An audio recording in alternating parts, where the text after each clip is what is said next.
Hangse timulung dening hangse, bahwa yang menopang kehidupan itu adalah napas. Maka perhatikan napas berarti kita mensyukuri kehidupan. Karena sampai dengan usia kita yang sekarang ini, kita masih diberikan bernapas.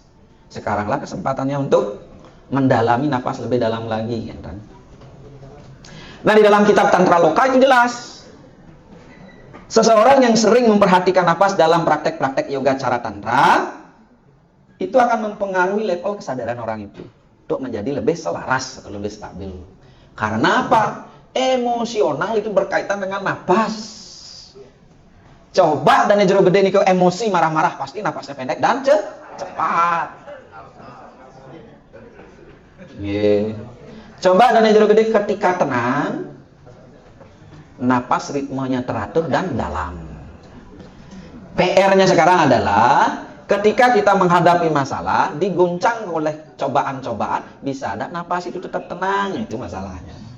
Makanya makan sembarangan itu mempengaruhi prana dan yang jero gede. Bukan berarti fanatik kita dengan makanan, enggak. Pilihlah dalam ilmu tantra, sarwa baksa semua boleh dimakan, tapi jangan pula sembarangan menuruti lidah dan rasa, apalagi diperbudak oleh lidah dan rasa. Harus makan dengan kesadaran apa yang dibutuhkan tubuh itu dimakan. Lewat di depan nasi babi guling, muncul dorongan hasrat untuk beli secukupnya. Jangan sekarang babi guling, besok babi guling, asam urat dan itu. Ingin membangkitkan kundalini duduk baru 5 menit, aduh begitu mantranya.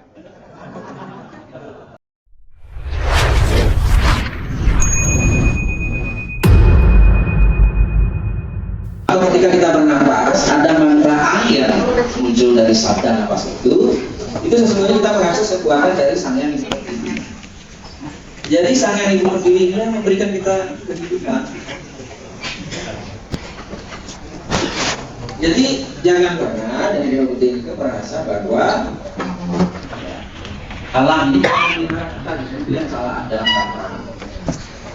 Makanya praktek-praktek tantra itu adalah praktek bagaimana kita menyadari kehadiran alam semesta itu memberikan kita kehidupan melalui napas.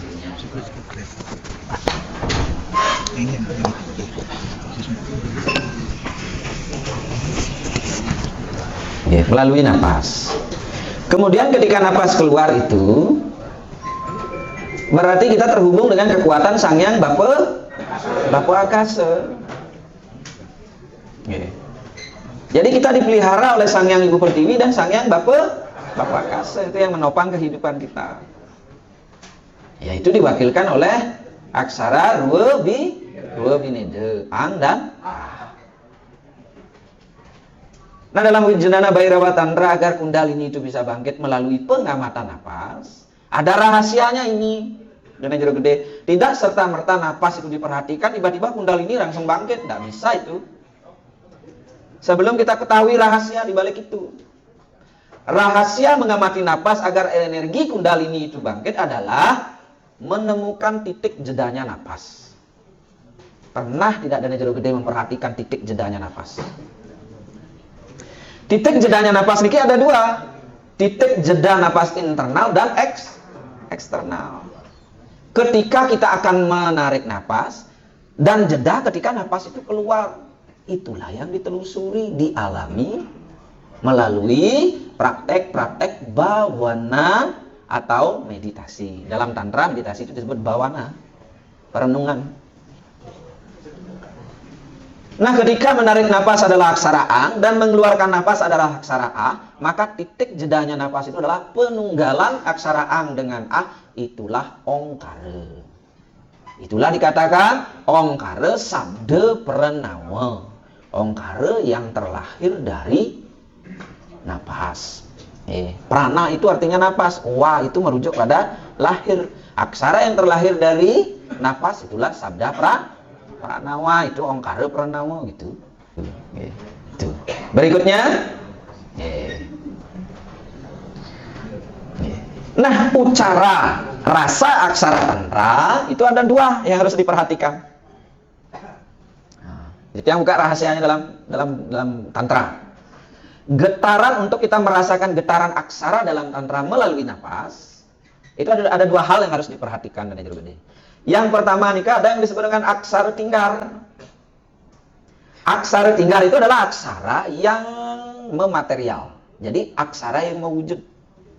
Jadi aksara ini bisa ditulis, bisa disentuh, bisa dibaca, dan lain sebagainya. Itu disebut dengan sastra atau aksara tinggar. Ya, misalnya kayak beberapa waktu lalu, misalnya Ide Begawan memberikan materi tentang aksara murti, itu aksara tinggar itu diberikan.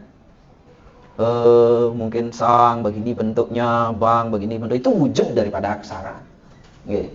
Apalagi tadi yang temukan di sini ada susunan aksara ya tertentu, itu aksara tinggar. Tapi dalam pandangan tantrik, dalam pandangan tantra, Dana Jero Gede tidak hanya berhenti pada aksara tinggar, jangan berhenti pada aksara tinggar. Di zaman situasi sekarang banyak orang yang mengetahui aksara tinggar itu. Di media sosial itu banyak orang yang memahami tentang dasar aksara. Apa itu dasar aksara? Sang, bang, kang, ang, ing, nang, mang, sing, bang, ya, ang, ung, mang, ang, ah, ong, itu semua bisa mengucapkan. Tapi yang harus dicari dan dituju ini ke apa? Aksara jati. Jangan berhenti di aksara tinggar. Harus masuk lebih dalam lagi sehingga kita menemukan, mengetahui aksara jati. Jati ning aksara itu apa gitu. Ketika kita berbicara tentang aksara jati, berarti apa? Rasa daripada aksara itu mesti harus dialami. Kalau sang itu seperti apa sih rasanya? Bang itu secara energi seperti apa sih? Apa yang membedakan aksara sang di jantung dengan bang di hati? Kemudian apa yang membedakan ang dasar aksara dengan ang tri aksara? Sama-sama ang itu sastra tinggarnya. Coba perhatikan. Dasar aksara, ang itu kan di utara. Dalam triaksara, ang itu beda. Sekarang kebuan alif. Kalau dalam dasar aksara, ang itu di ambru, di empedu. Sedangkan dalam triaksara, ang itu di hati. Apa yang membedakan? Sedangkan rupa dari aksara tinggarnya sama. Apa yang membedakan? Rasa dari aksara itu yang membedakan. Ya. Makanya untuk membedakan itu harus dipahami. Harus dialami aksara jati itu. Makanya di yang mengajar di guruan-guruan tantra sastra kan dari latar belakang itu tidak semua dan Jero Mangku, Jero Gede tidak semua. Ada orang awam, orang biasa yang tidak tahu aksara, tidak tahu mantra itu belajar. Makanya diarahkan yang kita pelajari tidak hanya aksara tinggar, tapi yang kita cari sesungguhnya adalah aksara jati, aksara rasa aksara gitu. Okay. Sekarang dia bertanya sama Dana Jero Gede, jika ang dasar aksara itu di empedu, maka ang triaksara di hati itu dibedakan dari rasa aksara. Apa menyebabkan rasa aksaranya berbeda? Kenapa ang triaksara itu ada di hati? Unsur apa ada di sana? Kalau ang dasar aksara disebut dengan ang toye, karena dia berdiam di empedu, tempatnya lagi di ngabo dewa, dewanya Wisnu. Kalau ang triaksara ini ke di hati tempatnya. Ngaran Brahma Geni. Kenapa itu disebut dengan Brahma Geni? Berarti karakteristiknya berbeda itu dengan ang dasar aksara. Pertanyaan adalah bangkitkan energi kundalini, naikkan bawah ke catuspada pengesangan hati, itu disebut dengan pasuduk swarian. Dari pasuduk swarian itu dibawa ke papusuhan ke jantung, ringkas sangyang dasar aksara menjadi sangyang triaksara. Terlebih dahulu sangyang dasar aksara diolah dengan energi geni kundalini agar menjadi panca brahma wisesa. Yang sebelumnya jadikan dulu panca geni, mang, ang, ong, ung, yang. Kekuatan panca geni ini bertemu dengan geni rahasia, itu disebut dengan geni brahma sekalangan. Geni brahma sekalangan inilah kita gunakan untuk ngeringkas panca brahma wisesa. Ya, asal ampun pusing, bingung, berarti ampun serius belajar tantra.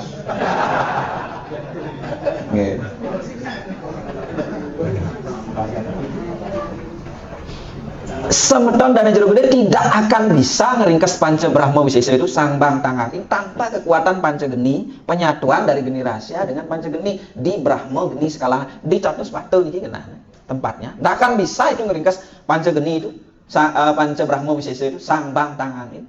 Sang mulai ke bang menjadi ang itu tidak akan bisa, ang triaksara. Maka dasar aksara ini diringkas dulu, diolah menjadi panca geni dulu. Menjadi mang, ang, ong, ung, yang. Mang geni, ang geni, ong geni, ung geni, yang geni. Didasarkan atas apa? pembangkitan energi kundalini terlebih dahulu. Geni kundalini ini generator energinya. Tanpa itu bangkit tidak bisa kita menghidupkan dasa aksara kita gitu. Karena itu generator energi itu. Nah, ketika pembangkitan geni kundalini ini dipraktekkan, ya geni rahasia dipraktekkan, kita akan ketemu aksara jati. Tidak yang pernah, kita cerita dulu sedikit. Kita yang pernah menghadap Dane Jerung Mangkutejo yang sangat terkenal nih dengan ilmu aksaranya. Saya ngajak teman nih wawancara, kebetulan dia menulis waktu itu jadi korespondensi di majalah Raditya, majalah Hindu Raditya. Temanya waktu itu berkaitan dengan tema-tema mistik. Jadi dia wawancara dengan teman. Terus dia menanyakan dan teman ini tentang dasa aksara, ditulis sama beliau dasa aksara itu dengan susunannya, tapi susunan yang berbeda. Kalau tidak salah, sang di timur langsung ketang, langsung pokoknya tidak disusun sang bang tangang ing nang bang sing bang yang, tapi dengan susunan yang berbeda. Terus teman dia lagi komplain, "Kak, itu bukan susunan dasa aksara, Kak. Kok Kak terbalik menulisnya?" Terus Mangkutejo berkata apa? "Nih, yang kamu lihat itu sastra tinggal. Itu saya bisa menulis apa saja. Tetapi aksara jati bukan seperti itu yang saya tulis. Jenano yang digunakan itu untuk menulisnya. Sastra tinggalnya dirubah sang, misalnya bang di timur, tetapi jenanonya menulis sang.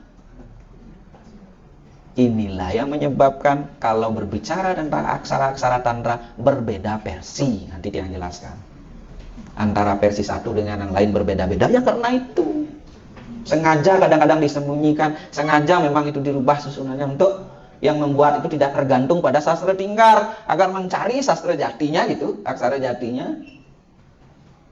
Maka lingge-lingge Sangyang Wriastra antara tutur Sangyang Aji Saraswati dengan tutur Buana Mahbah bisa berbeda. Ada yang di ubun-ubun, no, ada di selangin lelate, ada di nitra, ada juga yang di selangin lelate, no, di karno dan lain sebagainya. Banyak itu sastra tinggar itu. Nanti kalau didalami lebih dalam lagi, ketemu kita aksara jatinya bisa berubah susunan Wriastra itu berdasarkan pengalaman penekun tantra. Nah, masing-masing pengalaman itu, manual book itulah yang ditulis dalam bentuk lontar, maka versinya berbeda-beda. Makanya Dane Jero Gede misal mempelajari lontar A, belum tentu bisa hasilnya begitu. Dipilih kalau salahnya bisa bodoh itu. Karena membingungkan itu kalau tidak dipahami petanya dengan baik. Maka dia arahkan Dane Jero Gede, ini yang harus dicari aksara jati itu kan. Aksara yang tidak bisa disentuh, dibaca, dilihat, tetapi bisa dirasakan dalam getaran-getaran energi yang tervibrasi. Getaran inilah yang kita pelajari dan dalami. Dimulai dari aksara tinggar. Nah, lantas bukan berarti aksara tinggar itu tidak penting, Dane Jero Gede, penting tetap itu.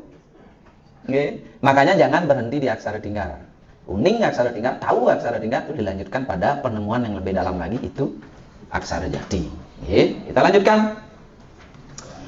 Nah, berkaitan dengan aksara itu sekiranya Titiang hanya bisa memberikan sebegitu dulu, mudah-mudahan itu bisa dipahami secara ringkas dan sederhana. Padahal taku-taku aksara itu ada banyak. Kebetulan Titiang menulis disertasi tentang itu. Nah, sekarang pembangkitan energi kundalini tidak cukup hanya aksara saja, ini tidak cukup mantra saja. Ini yang perlu Titiang sampaikan kepada Dane Jero Gede. Harus didorong dengan kekuatan napas atau yang disebut dengan prana. Sehingga api kundalini itu disebut dengan Sangyang Prana Agni gitu. Sangyang Kurma Agni, Sangyang Prana Agni, Sangyang Geni Rahasia, Sangyang Prana Sakti, semua itu. Karena prinsip-prinsip tantra didasarkan pada praktek-praktek pembangkitan geni, sehingga ajaran tantra itu dikenal memuliakan sakti. Karena pembangkitan-pembangkitan geni identik dengan kekuatan-kekuatan sakti, makanya dikatakan saktisme gitu. Karena identik dengan kekuatan-kekuatan Durga yang sangat luar biasa dahsyatnya. Nah, itu ditopang oleh napas. Maka sari-sari daripada napas itulah yang disebut dengan prana gitu. Sehingga sari-sari napas yang disebut prana niki adalah energi yang sangat vital sekali Dane Jero Gede. Sangat halus sehingga prana itu dikatakan energi kehidupan. Dan menariknya, Ki yang sampaikan. Waktu Titiang membaca naskah-naskah tantrik yang kemudian di Bali itu lebih populer dengan naskah-naskah yang bergenre atau beraliran kawisesan dan kediatmikan, itu selalu melibatkan aksara, mantra, dan napas.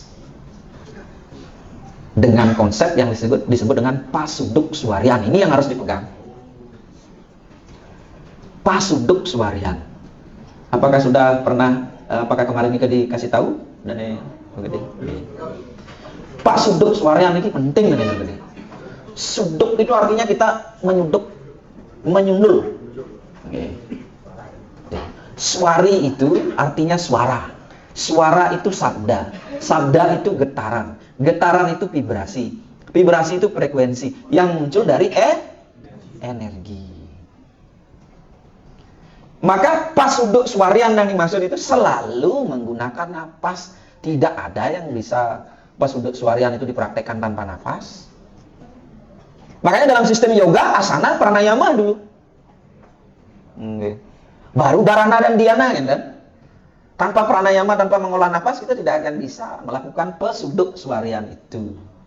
Pasuduk suarian itu yang kemudian identikan dengan anung suara, anung suari, pinake, panguripin, mantra, aksara. Yang memberikan kehidupan atau yang memberikan energi, kekuatan aksara dan mantra itu adalah anung suara, anung suari. Melalui proses pasuduk suarian. Yang disebut dengan anung suara, anung suari ini kelah yang kemudian di sastra tinggalkan, di aksara tinggalkan.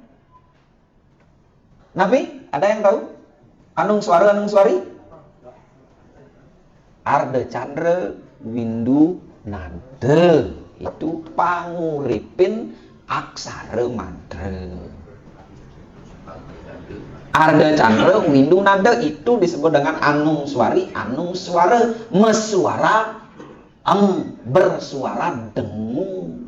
Kalau dalam spiritual Jawa, tawon gumono, bersuara dengung dia, gitu. Itu anung suara itu. Ternyata dalam perspektif astrobiologi, nah, jadi yang mengutip sedikit, biar ada sainsnya ini. Berarti kita meyakini sesuatu bukan sesuatu yang mudah ini. Enggak, ini leluhur kita sangat saintifik sesungguhnya. Kenapa anung suari itu diwujudkan dalam aksara arda candra, windu sama nada? Karena kekuatan dari aksara itu muncul dari napas, dari prana. Dan prana itu hadir melalui napas, itu dari mana datangnya? Pecahan bintang-bintang berjuta-juta, bermiliar-miliar tahun lalu jadilah prana. Itu dalam teori astrobiologi. Adanya oksigen di bumi ini adalah hasil dari pecahan planet-planet bermiliar-miliar tahun yang lalu. Berarti kita sangat bergantung pada surya, candra, lintang, ranggana. Maka mantra-mantra selalu begitu. Pakulun yang ning prana-prani surya, candra, lintang, ranggana, maka disira sang yang triadas. Itu yang kita connectingkan dulu terlebih dahulu gitu. Dan itu hadir melalui apa? Melalui napas. Itulah yang kemudian disebut dengan anung suara, anung suari. Ketika anung suara, anung suari, kekuatan-kekuatan dari matahari, bulan, dan bintang itu kita olah dengan pasuduk suarian, semua aksara-aksara di dalam tubuh akan hidup, mengurip jadinya. Tuh. Makanya mengolah napas itu sama dengan pasuduk suarian. Ini harus dipahami. Prana, halus, energi kehidupan. Nah, dalam lontar-lontar kita di Bali, baik kawisesan kediatmikan yang bersumber dari ajaran tantra, napas itu yang kemudian disebut hanse. Kalau dalam Sanskertanya hanse itu hanse, maka di sana ada istilah. Paling sering nih istilah itu yang temukan, hangse tinulung dening hangse, bahwa napaslah yang menopang kehidupan kita. Oleh karena itu, napas itu tali ning urip nih, tali kehidupan kita itu adalah napas. Terputus tali ning urip, mati kita. Berarti pesan spiritual tantranya mendalam, bukan hanya sekedar membangkitkan energi kundalini, enggak. Ketika Dana Jero Gede memperhatikan napas, berarti Nabi diarahkan Dana Jero Gede itu mensyukuri hidup Karena napas itu masih terikat dalam tubuh dan jero gede. Jangan sampai kita terlambat menyadari napas, keburu terputus.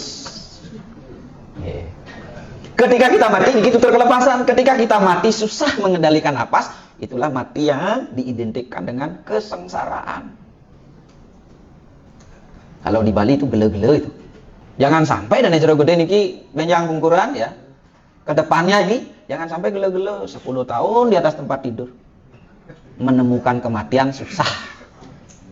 Di satu sisi tubuh sudah rusak, tapi di sisi lain napas begitu kuat mengikat tubuh dan atman. Inilah susahnya minta ampun.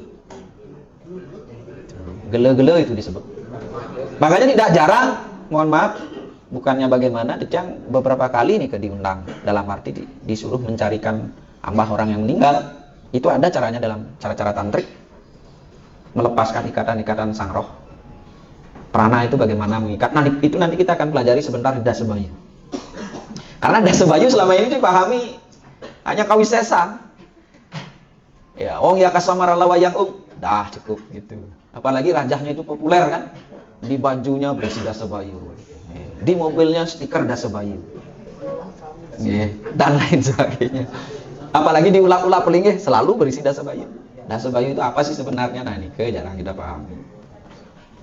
Nah ini hangse tinulung dan hangse, bahwa yang menopang kehidupan itu adalah napas. Maka perhatikan napas berarti kita mensyukuri kehidupan. Karena sampai dengan usia kita yang sekarang ini, kita masih diberikan bernapas. Sekaranglah kesempatannya untuk mendalami napas lebih dalam lagi. Nah di dalam kitab Tantra Loka itu jelas. Seseorang yang sering memperhatikan napas dalam praktek-praktek yoga cara tantra, itu akan mempengaruhi level kesadaran orang itu. Untuk menjadi lebih selaras, lebih stabil. Karena apa? Emosional itu berkaitan dengan napas. Coba dan jero gede niku emosi marah-marah, pasti napasnya pendek dan cepat. Coba dan jero gede ketika tenang, napas ritmenya teratur dan dalam. PR-nya sekarang adalah ketika kita menghadapi masalah, diguncang oleh cobaan-cobaan, bisa ada napas itu tetap tenang, itu masalahnya. Diundang dan jero gede, ngaturang upokare, ngantep, mengastawe, apapun itu sebutannya. Terus muka misalnya lupa dikasih sama saratinya, nah bisa tidak menstabilkan napas. Jangan nentungang bajro, tenang lupa. Ngamuk tuh sarati disabat pakai list ya. Apalagi lampuran ini ada, mudah-mudahan tidak ada. Sampai sangiku nguyam pungkot genanya, tetekannya nih diginikan. Berarti tidak bisa itu menstabilkan prana itu untuk tetap tenang. Jangan sampai begitu itu. Maka ini olah diri nih penting nih, olah napas. Prana nih penting. Makanya sekarang kan inilah yang kemudian ditiru oleh barat. Bahwa penyembuhan dengan napas. Ini teknik yang sangat luar biasa. Ini barat sedang mengeksplorasi itu. Bagaimana menyembuhkan penyakit itu dengan bantuan napas. Karena penyakit itu muncul karena napas tidak selaras ritmenya gitu. Karena tekanan-tekanan dari emosional tertentu yang mempengaruhi napas. Cara kerjanya dalam Usada Tantra itu jelas dan relevan dengan sistem barat ya tentang napas itu dan neuroscience tentang saraf-saraf kita. Ketika tegang nih, ada tekanan batin yang kuat, kemarahan, kesedihan, kekhawatiran, ketakutan apapun, itu akan membuat tekanan tubuh itu sangat kencang. Itu akan menyebabkan sistem saraf itu mengalami pengerutan-pengerutan yang sangat signifikan. Karena sistem saraf kita ini dalam kandepa, salah satu saudara empat kita berdiam di sana, pindah ke ya yang berdiam di kulit, berdiam di darah, berdiam di daging, berdiam di wat, berdiam di tulang, kan itu kandepa mengajarkan. Ya. Makanya di dalam ilmu usada yang menyebabkan sembuh saudara empat, yang menyebabkan sakit saudara empat. Itu. Maka dalam ketatuan kandepa tubuh itu seperti apotek. Ada 4 dokter di sana. Sudah saudara 4 kita.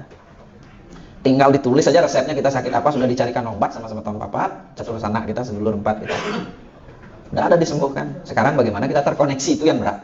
karena sudah lama kita lupa. Tuh. Nah, itu mempengaruhi level kesadaran itu dengan memperhatikan napas. Makanya dalam meditasi vipassana, orang yang belajar vipassana diarahkan memperhatikan napas. Dan bagi yang jarang memperhatikan napas, pertama pasti gelisah itu. Tidak semudah kita mengucapkan memperhatikan napas, pasti gelisah. Sebentar yang akan lihat. Ceritanya dulu, kalau Pekak Tiang, konon nih Tiang dengar dari Bapak Tiang ngajar murid-muridnya, itu Pekak Tiang bawa tongkat. Kalau ampun unak-unak, cepen. Karena gelisah mengamati napas.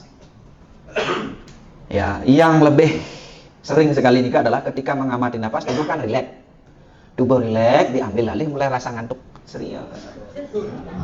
Pun dah kakek Tiang kepah. Sebentar Tiang akan lihat. Barang siapa begitu, mungkin dan di rumahku Tiang suruh untuk. Serius ada waktu tunggal dan laris. Silakan ampun nanti. Nah, ini karena rileks nih ke tubuh mengamati napas. Jadi saraf kita nih ketika mengembang itu, sehingga aliran darah ini lancar. Itu yang menyebabkan kita sehat melalui napas. Nah, tentunya ada teknik-tekniknya. Teknik bernapas yang disebut kalau dalam dunia kawisesanan kan ada teknik bernapas tribuana, ada teknik pernapasan caturbuana, ada teknik pernapasan pancabuana, ada menarik mengeluarkan napas dari hidung, ada yang dari mulut, ada yang dari ubun-ubun, ada yang dari telinga, ada yang dari mata, ada yang dari selangi lelate kalau belajarkan depan, dari pungsat menarik mengeluarkan napas. Yang berat itu adalah menarik mengeluarkan napas dari lubang-lubang yang tertutup, jiwa duara, kening, dari telinga ini paling sulit, ini dari mata paling sulit itu.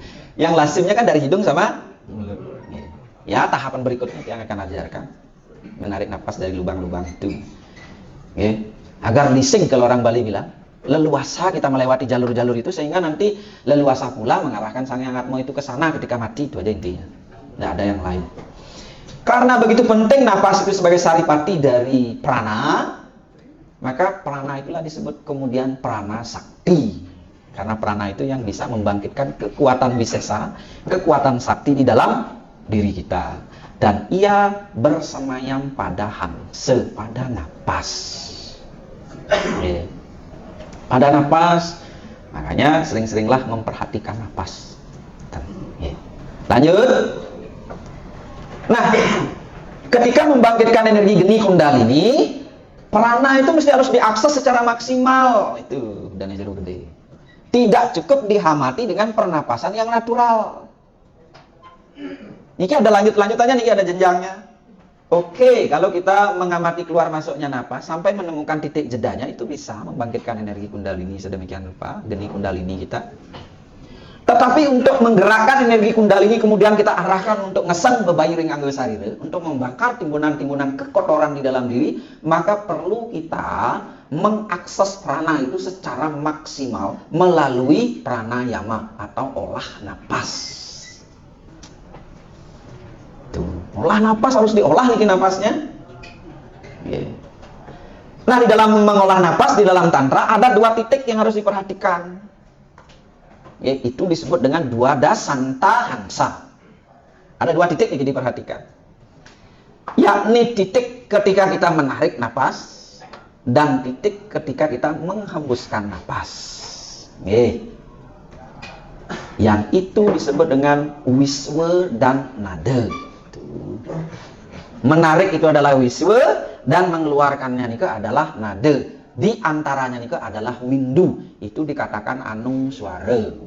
Maka proses mengolah napasnya bagaimana? Wiswa menarik, menahan napas itu adalah windu, dan menghembuskan napas itu adalah nada. Itulah yang disebut dengan anung suara. Makanya Ido Nabe sudah menyinggung beberapa hari yang lalu. Kemampuan seseorang untuk membangkitkan energi kundalini itu sangat bergantung pada kemampuan seseorang untuk mengolah napas dengan baik. Ya, kalau dalam aguron-guron titiang itu disebut dengan mekek angkian itu. Ini tanten itu bisa dan mekek angkian, harus dipekek angkian itu harus ditahan napas itu. Mekek angkian ada juga yang disebut dengan munde bayu, banyak istilah-istilah itu. Nanti dia akan coba eksplorasi, mudah-mudahan ada waktu untuk bertemu kembali. Pasti begitu jawabannya. Oke, kita percayakan sama kala aja, sama waktu. Syaratnya yang penting dari jero gede niki seksama memperhatikan. Jangan tidak dalam pembelajaran tantra tidak boleh ada yang mengantuk. Itu satya samaya itu. Ketika sudah berjanji werta kita mendengarkan ajaran itu, kita harus ngelarang yoga nih. Kalau dulu itu bisik-bisik itu guru mengajarkan. Dah seperti ada pengeras suara begini, apalagi disalurkan ke YouTube. Kalau dulu dibisikin menunggu orang tidur dulu, baru dibisikin, dan tidak boleh ada yang mencatat. Apalagi mentransfer PowerPoint gitu. Jadi mangku transfer dulu materinya biar dia bisa share gitu. Tidak boleh begitu, harus bisik-bisik gitu. Gitu. Itu wajar pertukaran energi di gede-gede. Seperti ide nabe tidak boleh mus puyeng itu. Kalau dulu itu tidak ada uang, pengabdian. Tiang ingat mendengar cerita bapak yang ketika peka yang ngajar murid-muridnya. Itu sampai 1 bulan diam di rumah. Dibantu nih harus ke sawah. Nyangkul nunggu niki. Tidak ujung-ujung orang datang langsung diajarkan dasa bayu, enggak. Pengabdian dulu kepada guru karena tidak punya uang untuk membayar. Punya nangka dibawakan, punya ayam dibawakan, punya bebek hasil bumi semua dibawakan. Untuk merealisasikan konsep guru susruse itu, bakti nunggal tanpa tanding kepada guru gitu. Karena pengetahuan itu akan menjadi racun ketika tidak merealisasikan itu. Amarta matamahan wisya. Jadi racun itu pengetahuan itu lama-lama dalam tubuh. Biar ada hukum pertukaran secara energi. Tuh, makanya itu dibisikkan. Menunggu yang lain. Dan itu tidak boleh dibisikkan lebih dari 2 kali. Cara mungkin kan bisa diputar berulang-ulang. Kalau lupa diputar. Kalau di tiang dia gurun-gurun yang berikan modul lagi, print out.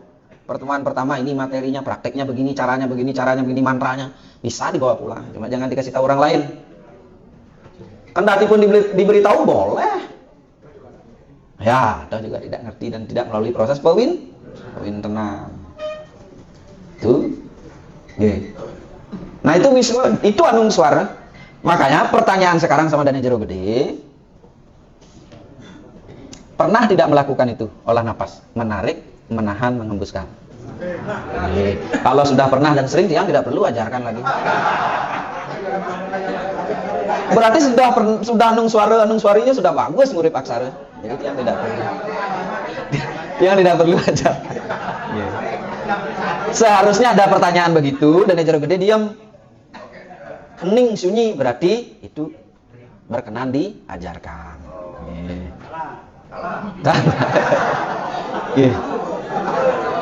Nah, kita lanjut manggilin. Di dalam kitab Wijrana Bhairawa, ketika napas ini diolah dengan aksara dan mantra, maka dia bisa memunculkan sifat atau karakter kebhairawaannya di dalam diri. Yang bertanya mungkin Bhairawa itu apa? Ada yang bisa menjawab? Kalau ada yang bisa menjawab, betul boleh pulang, ampun.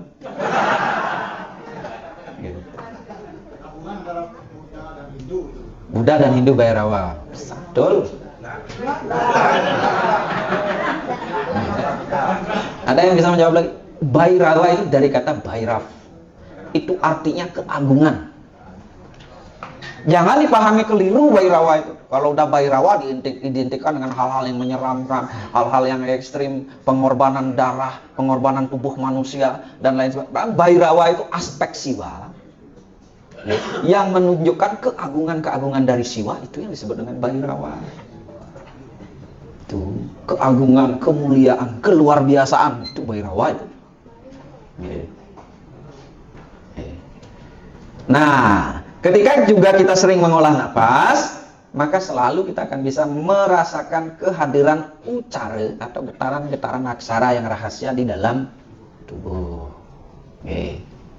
Itu getaran-getarannya. Nah, maka cara membangkitkan energi kundalini itu tidaklah mudah. Harus paham aksaranya, harus tahu peta mengolah napasnya. Tuh. Berikutnya. Kenapa kita harus mengolah dengan napas? Karena ucara dan getaran-getaran halus dari aksara itu tidak bisa kita dengar secara langsung. Karena itu berhubungan dengan sabda yang sangat halus. Tidak bisa diidentifikasi dengan indera kita yang kasar. Itu kemudian dikatakan sabda gura gitu. Nah, sedangkan ucara atau getaran-getaran yang bisa diucapkan itu disebut dengan warna atau datu. Maka dalam pandangan Tantra setiap aksara itu ada warnanya. Ada datunya gitu. Agar lebih mudah kita terkoneksi ke aksara itu. Kemudian lebih mudah kita merasakan kehadiran ucara itu.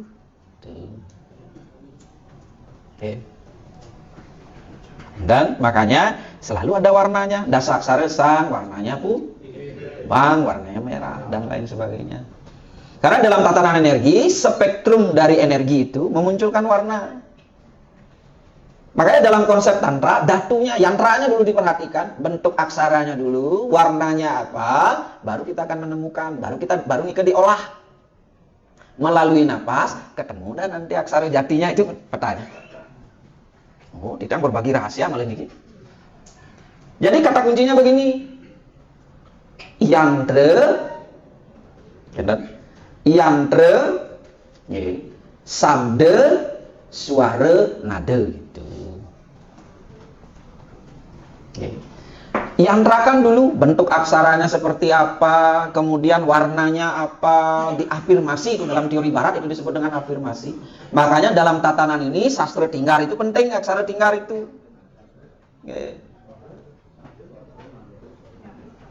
Nah, pertanyaannya sekarang, ada yang tidak bisa menulis aksara Wreastra atau dasaksara?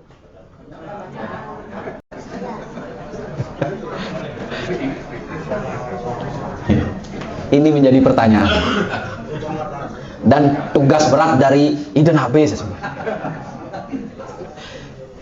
Jangan sampai, mohon maaf, ampura pisan iki, mohon maaf sekali ya. Jangan sampai sudah menjadi jero gede, tidak tahu menulis aksara. Disuruh membuat ulat-ulat, ngeprint aksara. Ya, kalau mesin printnya bagus. Kalau enggak terpotong-potong aksara itu, bukan aksara Widi jadinya, aksara Buddha. Karena sedikit berubah aksara, beda makna, fungsi, arti, beda vibrasi dan frekuensinya yang dihadirkan. Maka sesungguhnya pembangkitan kundalini ini tidak boleh dia ngajarkan sebelum memahami aksara, itu idealnya. Tapi karena dia diundang ke sini, dia akan mengajarkan sebagai bentuk pengabdian dia pada sastra pengetahuan itu. Karena syaratnya bagaimana? Harus diyantrakan dulu, harus dipahami bentuknya. Kalau sang, oh begini bentuknya, ada ulu candranya, disebut anung suara. Kemudian pada yantra itu ada bentuk aksara, ada warna, ada ungguannya, ringguan alit, tempatnya di dalam tubuh di mana gitu, harus tahu itu. Mantra panjang kali lebar kali tinggi tapi tidak tahu arti dan di mana tempatnya di dalam tubuh bija mantra, itu sama dengan hafalan. Menghafal mantra. Ini budi, ini ibu budi. Kalau leluhur yang bilang nih ke waluyaning metekin bintang, seperti kita menghitung bintang di luar angkasa yang banyaknya. Maka keguritan Bajratamo Rasatamo itu jelas mengkritik. Jelas itu mengkritik.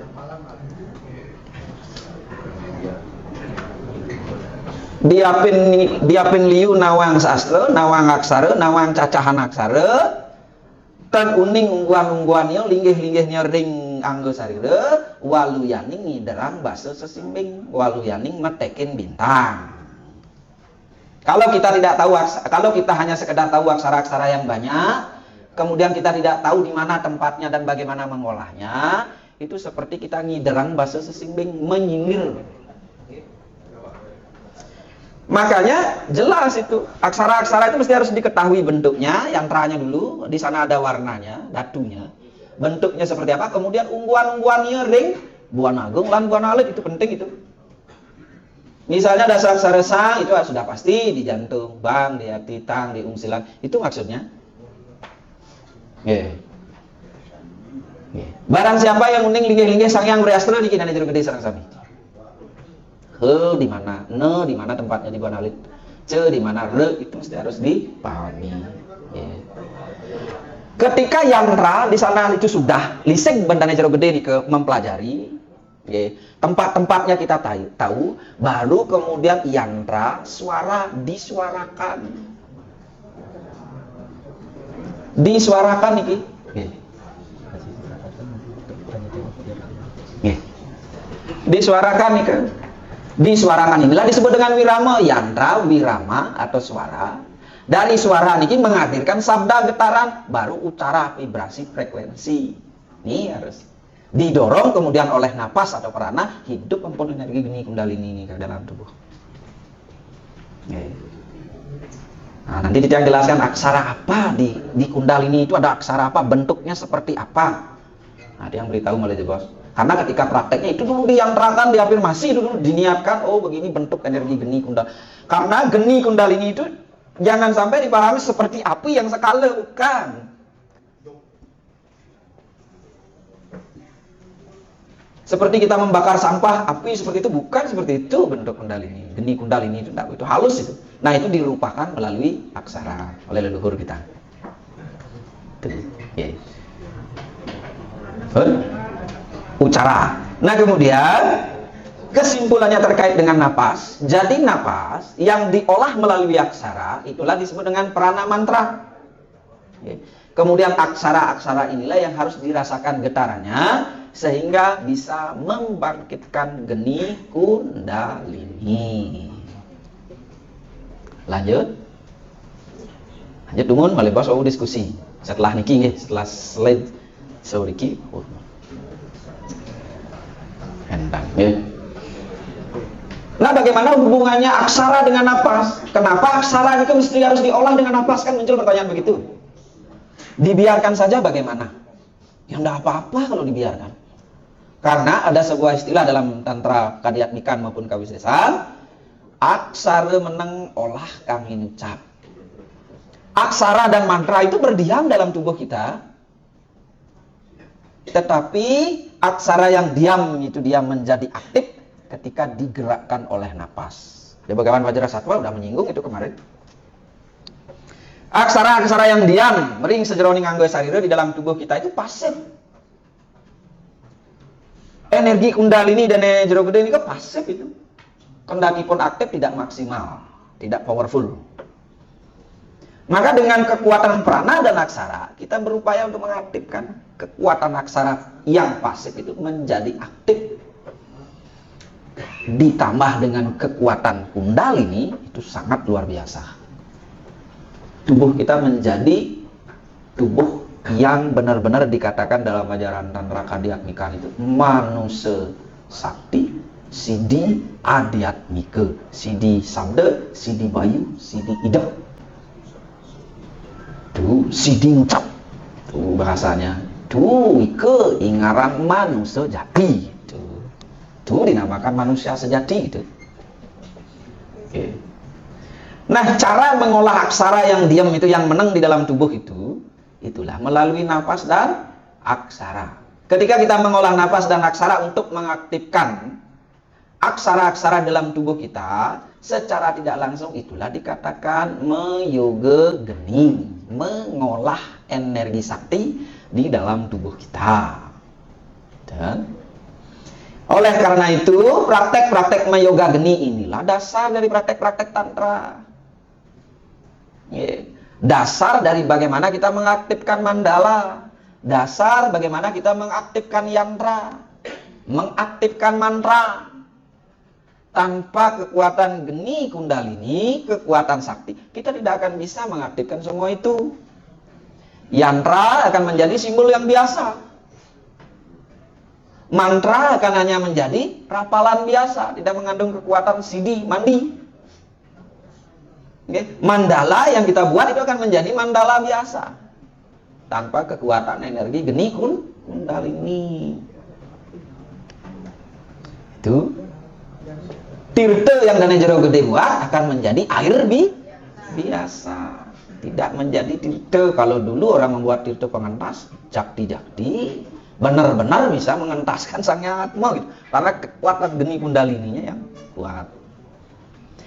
Nah, beberapa sumber-sumber juga menjelaskan praktek-praktek kawisesan, kediatmikan atau yang sering disebut dengan wamacara, daksinacara, tantra kanan, tantra kiri, panggiwan penengen kalau kita di Bali, itu didasarkan pada praktek-praktek mayoga geni. Sumber-sumber sastranya dari mana? Nah, ini yang sudah jelaskan.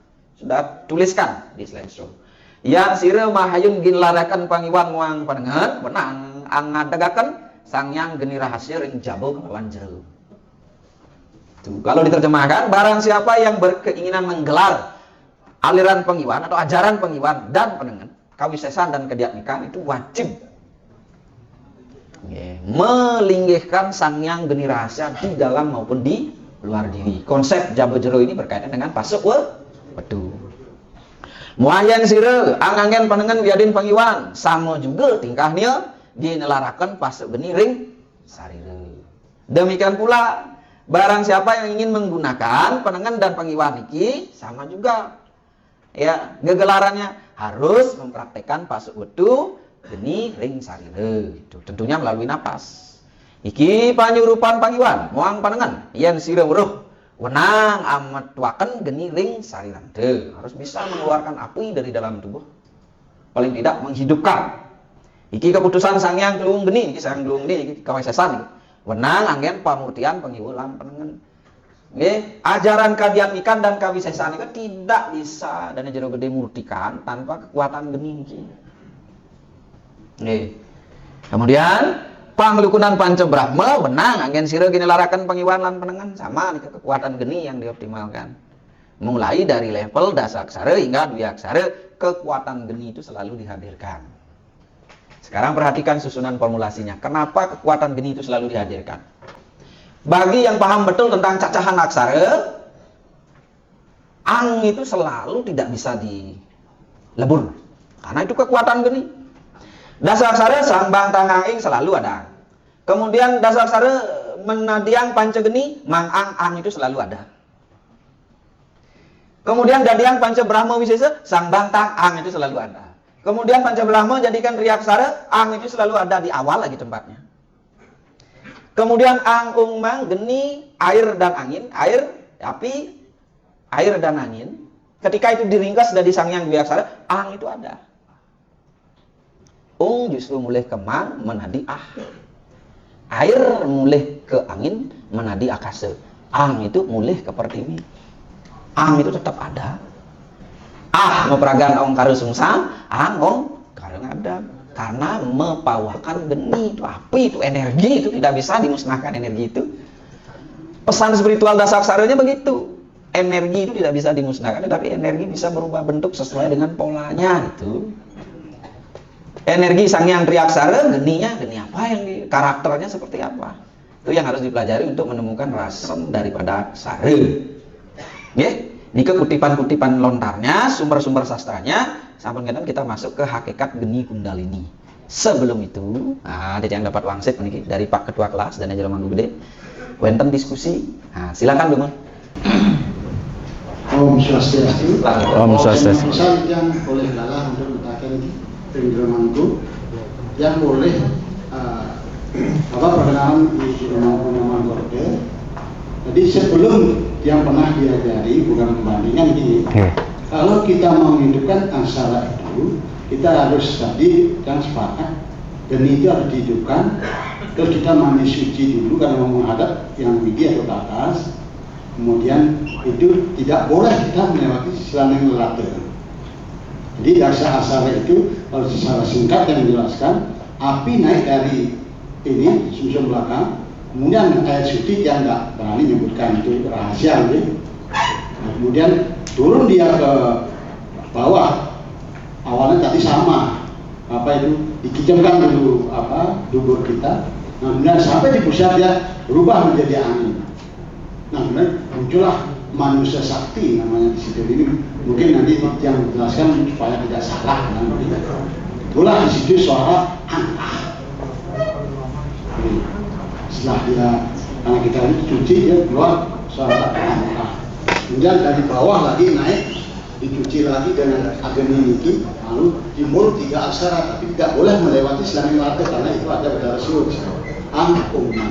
Setelah itu baru kita bisa menyebut aksara itu. Sang ada di sang yang di suara putih mana, ring kulit itu mana, bang ini itu ring kaki itu mana dulu, ide ngerasa bang ini temah dewa. Jika seterusnya, ini tidak boleh itu adalah apa? Nah itu bagaimana itu urutannya apa? Bentuk begitu. Nggih. Sukses mah. Nggih.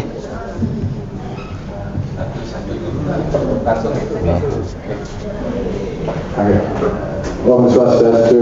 Om Swastiastu. Tidak perkenalkan dulu sebelum tidak matian mampu wajar, belum di wajar bawah semakin asal tiga awit pertama saking usul pendidik Kabupaten Bogor sadar sama di rumah.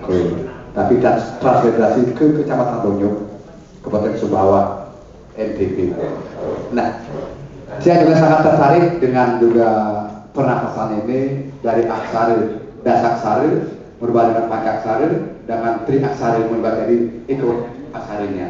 Nah, namun dalam hal ini kemungkinan yang saya tanyakan ini apakah mungkin sama juga dalam hal ini Guru Mangku dengan disebut dengan siwa bude, ampura, siwa bude karena pendapatan dari prana, kesimpan ke perempatan dari ke Selain Garde. Nah, yang jadi pertanyaan saya di sini, Guru Mangku, yang manakah kita laksanakan karena dalam hal ini disebut dengan siwa bude kebudang, bude mana yang kita laksanakan dulu, apakah melaksanakan alat pernapasan yang telah Guru Mangku berikan siwa bude ini dengan melaksanakan mantra dengan mantra atau siwu sidantinya yang anak tak dulu kan, apakah yang dulu kan ini untuk menjaga diri kita, apakah yang ada yang kedua itu pertanyaan yang pertama itu semua Om Santi Om. Lanjut tapi jawab. Nggih, lanjut mantap. Malih siki. Oleh bos baru dilanjutkan. Om Swastiastu. Mamatian Gede Wayang Sadir saking Semarang. Ampun niki tidak nomor pisan ini bagaimana hubungan antara yang tantra dan mantra yang berkaitan dengan kepanikan kita ini. Ya. Kemarin kita sudah yang kedua ini kemarin kita sudah diajarkan oleh itu berkaitan dengan aksara-aksara untuk buat ulah-ulah maupun yang lainnya. Bagaimana cara mengulik aksara-aksara ini sehingga bisa menjadi tantra bagi kita. Terima kasih. Nggih. Lanjut tapi Cukup 3 manten dumun. Malih jebas ditang lanturan malih. Sangat luar biasa nih, nggih. Banyak yang bertanya. Berarti laku dagangan. Tentu. Mudah-mudahan tidak ngantuk kan ya. Nah, tapi yang disampaikan Dani Jeronika sampun mengarah pada teknik apa yang disampaikan itu. Nah, sebenarnya lagi slide-slide berikutnya nih itu yang dia ingin ungkap sesungguhnya. Ya, tantang sapu napi, tidak apa-apa. Bagus nih kan. Nanti dia menanggapi seperti ini. Geni Kundalini Nike berdiam di Nabi, Soring Pusar Kumuladari. Nah, sebentar dia akan kasih tahu secara detail di mana tempatnya. Karena dalam yantra tahu bentuk aksaranya kan begitu, tahu warnanya, harus tahu umbuannya di mana tempatnya di dalam tubuh. Jangan sampai membangkitkan energi Kundalini tidak tahu tempatnya di mana dalam tubuh. Itu sama dengan halusinasi. Nah, energi Kundalini niki benar nika mesti harus dibangkitkan dengan ring soring pusar kumuladara, ring nabi benarnya. Ika ngaran kunda rahasia gitu. Ada tungku api rahasia dalam tubuh kita. Nika yang disebut kemudian kamala sakti segitiga yang terbalik. Coba perhatikan itu. Ika pun kundai ragu nika secara sakalam itu disebut dengan sakrum, kolibon, tulang suci. Gitu. Maka coba perhatikan bentuknya, segitiga itu yang terbalik. Yang tiang herankan adalah leluhur kita teknologi bedah tidak ada zaman itu kok bisa menyimpulkan meyantrakan segitiga terbalik itu disebut dengan kunda rahasia. Kamala Sakti. Kalau tidak, penelusuran ilmu tantriknya luar biasa, itu menelusuri tubuh. Ke tulang pinggul kita nih. Ini paling bawah nih ke ujung tulang ekor. Kempun energi Sangyang Geni Kundalini ini melingkar dalam bentuk simpul-simpul saraf yang sedemikian rupa. Ika ampun geni tabunan ini berdiam seperti api sekam di dalam tubuh, yang kemudian tiap hari harus kita tiup gitu dengan kekuatan prana dan napas. Benar kata Jeromanku Gede. Napas itulah nanti akan meniup prana, dan kemudian prana bertemu meniup energi geni kundalini ini ke geni kundalini ini harus dilontarkan naik melalui urung-urung gading tulang belakang yang di sana itu ada 3 nadi utama. Cuma pemahaman umum itu nadi itu cuma ada 3, ada 10 nadi sesungguhnya. Bahkan di dalam lontar Buana Kose ada puluhan ribu nadi dalam tubuh. 10 nadi yang utama, bukan 3, 10. Nanti dia akan jelaskan itu nadi apa saja.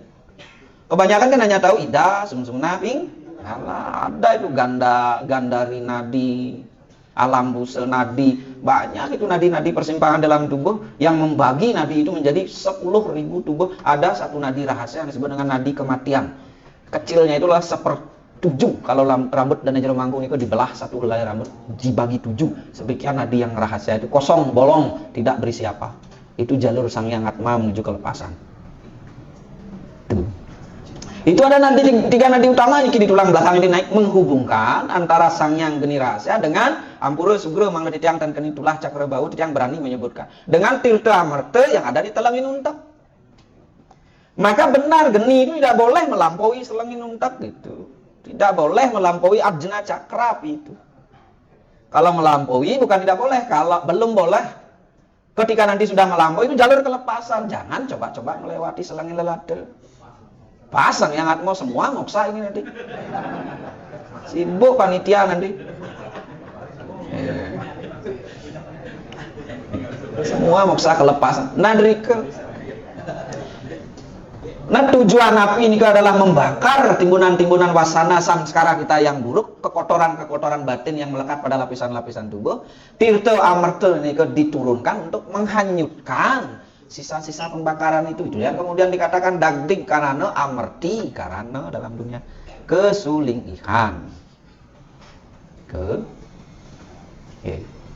Jadi jalur nadi itu sumsumna nadi itu nama bukan nadi ida dan pingala. Prana geni itu hanya melewati sumsumna nadi. Nadi ida itu justru sari-sari makanan. Makanya makan sembarangan itu mempengaruhi prana dan yang jero gede. Bukan berarti fanatik kita dengan makanan, enggak. Pilihlah dalam ilmu tantra, sarwa baksa semua boleh dimakan, tapi jangan pula sembarangan menuruti lidah dan rasa, apalagi diperbudak oleh lidah dan rasa. Harus makan dengan kesadaran apa yang dibutuhkan tubuh itu dimakan. Lewat di depan nasi babi guling, muncul dorongan hasrat untuk beli secukupnya. Jangan sekarang babi guling, besok babi guling, asam urat dan aja. Ingin membangkitkan kundalini duduk baru 5 menit, aduh begitu mantranya. Tuh. Maka Brahma nadi ini di nadi sebelah kanan ini karakteristiknya api. Maka dikatakan Brahma nadi karena warnanya nih waluyaning rakte, matahari yang baru terbenam. Seperti matahari yang baru terbit. Nika Brahma nadi itu sari-sari makanan yang kita makan itu jadi prana. Itu yang naik bersamaan dengan prana geni di sumsumna. Dan apa yang kita minum itu sari-sarinya itu juga jadi prana, tapi jalurnya melalui pinggala. Maka Sangyang Triaksara Sangyang Trinadi diwakilkan oleh Sangyang Triaksara. Ang Brahma Nadi, Mang Sumsumna Nadi atau Ida Nadi. Brahma Nadi itu Ang, Sumsumna Nadi itu adalah Mang, Pinggala Nadi itu adalah Maka bacakannya Ang, Mang, Tuh. Ya, sumsumna nadi. Nah, makanya sumsumna nadi kenapa mang aksaranya? Karena itu ngaran bayu. Dari sana energi kita itu mengalir dari sumsumna nadi. Itu. Ya, tetapi tidak serta-merta geni kundalini itu langsung naik. Ada persimpangan-persimpangan di dalam tubuh yang harus dilalui oleh Sangyang Geni Kundalini. Salah satunya itu adalah benar apa yang disampaikan Dana Jero Gede. tadi. Wenten persimpangannya nih kering pungsan. Nggih. Pungsat noro nabi, nabi noro siwa duara noro pungsat. Coba dipecahkan filsafat nih. Tiang saja bingung nih memecahkan filsafat tantra gitu. Ya, di pungsat teman niki. Dalam ajaran Kandepat di udel niki disebut dengan pungsat niki disebut dengan pengantungan konde. Itulah sumber kawisesan ajaran Kandepat. Makanya kalau belajar Kandepat Buddha di sana ada orientasinya. Karena sifat-sifat Buddha ada di sana, di pusat ngenuneng nih ke bawah nih ke sifat Buddha. Makanya kalau marah tidak ada yang bilang gendeng sirah di dia. Gendeng basah. Kan ada orang gendeng basah. Pasti di sini gendeng basah. Karena di sini kekuatan energi itu. Nah, kalau dana jero gede ini terjebak energinya di sana, maka tidak akan bisa sampai energi kundalini ini ke membakar siwambe atau air bioma siwa sangku tirta amarta siwa yang ada di telengin unta itu. Melewati arus fungsa, melewati catuspata pengesangan hati, ini disebut dengan catuspata niki. Catuspata niki ada telu. Disebut dengan catuspata telu ring anggo sarira. Ring ati catuspata pertama, ring ampru, ring apedu catuspata kedua, ring pepusuhan catuspata yang ketiga. Itu yang disebut dengan catuspata telu. 3 ada perempatan di dalam tubuh kita. Dalam ilmu Kandepat di sana pun setiap hari harus dana jero gede mecaru, endang-endang ternyidang nyomio buto. Tak bisa itu kita menyomiokan buto kalau di sini belum pernah mecaru. Mecaru ada mengharmonis catuspata kita itu. Karena keliput dening buto dengan di sana dalam Kandepat. Catuspata pertama nih ke hati. Catuspata kedua nih ke empedu atau ampru. Catuspata ketiga itu adalah papusuhan atau jantung. Makanya nih ke sang yang triaksara berdiam di sana. Maka ketiga nadi itu terhubung dengan catuspata telu nih ke dana jero gede. Ang Brahma nadi atau nadi ida itu terhubung dengan organ hati. Sumsumna nadi akan terhubung dengan papusuhan. Pinggala akan terhubung dengan empedu. Di sana nanti ketemunya nadi yang di bawah nih mengalir ke atas. Kemudian setelah melewati catuspata telu, melewati cekungan leher disebut dengan cekoking gulu. Ini rahasia yang penting dalam tubuh ini. Karena ini adalah mandala perbatasan antara luhuring mandala anggasarira dengan madyaning mandala anggasarira. Dalam dasa bayu disinilah tempat gandara nadi, persimpangan napas dengan prana, persimpangan air, makanan dan lain sebagainya. Di sini tempatnya. Maka kalau orang meninggal ngoroknya di sini dulu. Kalau mati orang tidak berpengetahuan iki mengerok, angkian mriki kalau megat angkian sini dah. Melas balung men tek. Kalau di sini sudah ngerok berarti asang yang atma pasti keluarnya dari mulut. Ngampun kita orang yang meninggal. Jalur mulut itu adalah jalur yang tidak utama ketika jiwa mati melewati jalur itu. Paling tidak dana jero gede harus bisa dari mata atau selang lata gitu. Meskipun tidak bisa di siwa duara. Kalau bisa pintunya siwa dicari di ubun-ubun di siwa duara. Maka untuk sampai begitu dalam ilmu kelepasan ketika hidup belajar kita begitu. Ike ngaran pati sajeroni urip belajar mati ketika kita hidup. Agar liseng sang yang atma melewati jalur pintu hidup ketika kita hiduplah prana itu harus sering dibawa ke sana.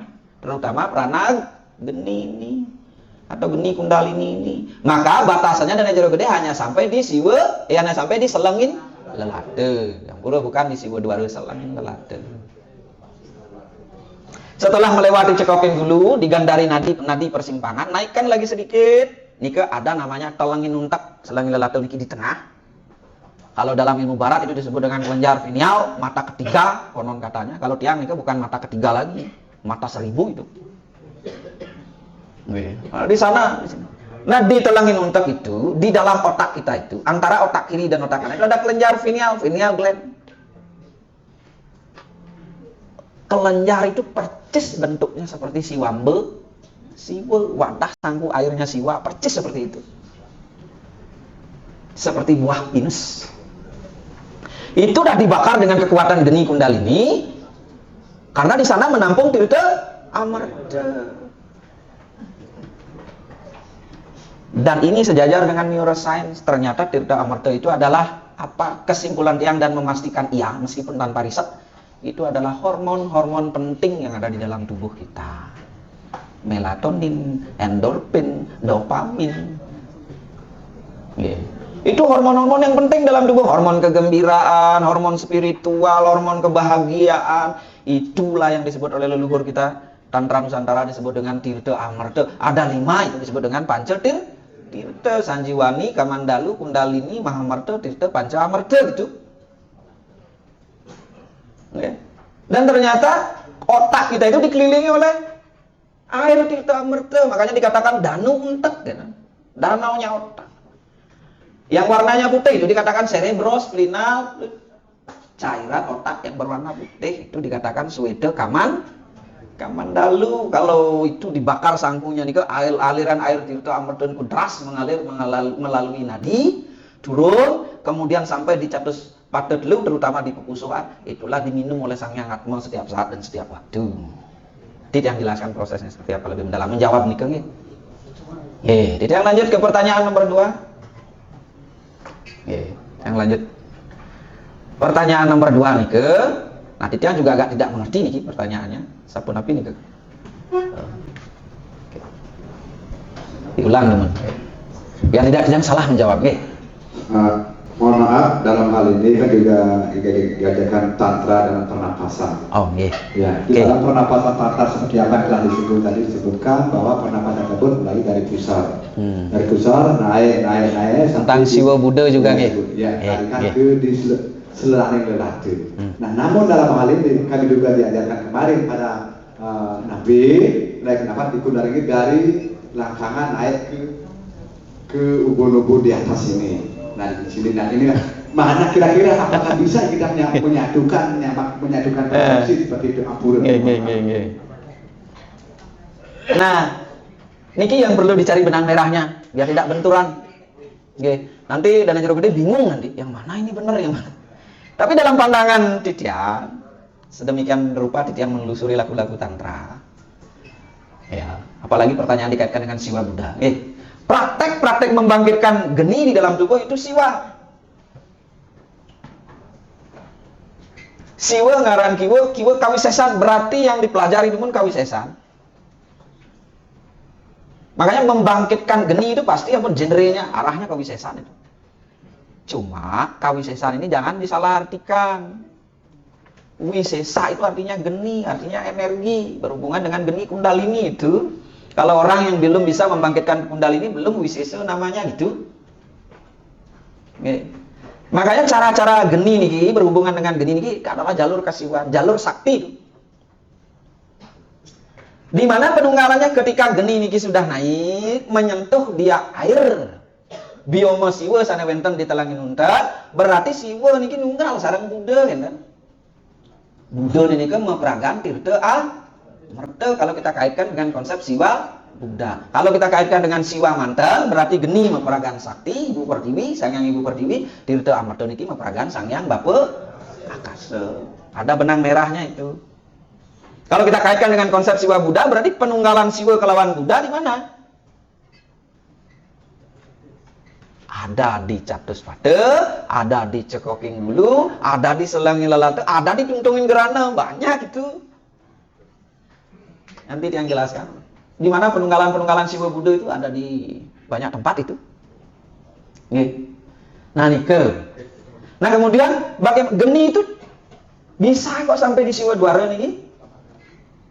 Kenapa tidak? Kalau atas tuntunan Nabi diperkenankan. Kalau yang dia guruan-guruan dia perkenankan. Sampai di Siwa Dwara dia perkenankan. Karena wenten sumber sastranya dan yang diwarisi praktek-praktek tertentu. Kenapa sampai di Siwa Dwara? Untuk membersihkan jalur pintu spiritual kita.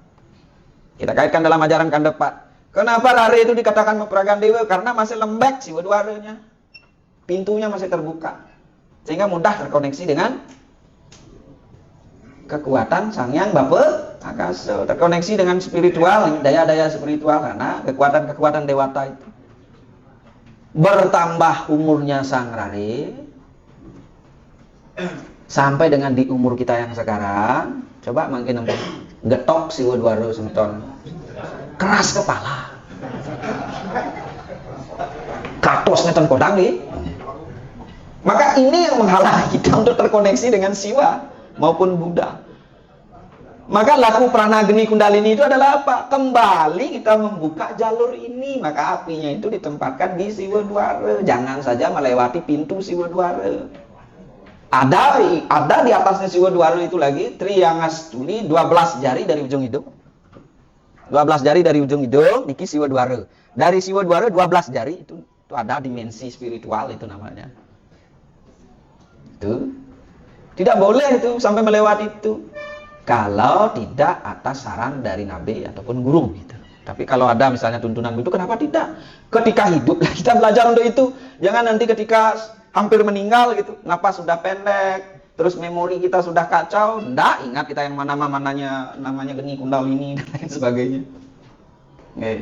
Memikirkan mati aja udah susah gitu.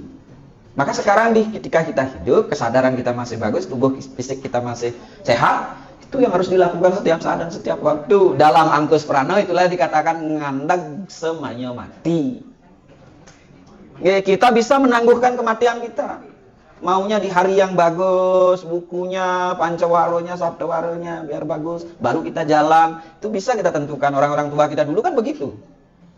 Memilih hari yang bagus baru jalan. Tuh.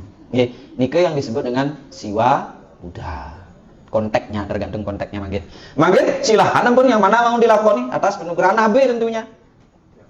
Jangan dilakukan itu tanpa anugerah dari nabi atau guru gitu. Tapi kalau untuk misalnya habis ini dipraktekkan di rumah misalnya, yang sudah berikan caranya cukup sampai di selengin lelade. Jangan melewati batasan itu. Tuh. Kemudian pertanyaan yang ketiga itu berkaitan dengan yantra. Titian rasa itu sudah diberikan. Dia melihat di YouTube-nya PSN Korwil Jawa Timur itu rasanya sudah diberikan apa itu yantra, apa itu mantra, apa itu mandala, apa itu aksara, apa itu kala, sudah dia diberikan. Oh, nah berarti mungkin terlewati, karena mungkin rasa kantuk dan lain sebagainya. Itu yang bawakan besok.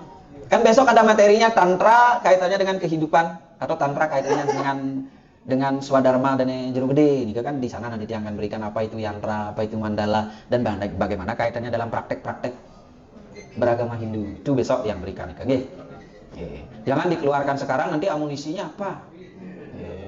Besok tidak ada sesuatu. Besok sumio nanti. Karena ampun jam 12. Dari sampai ke Margian Puja Trisadia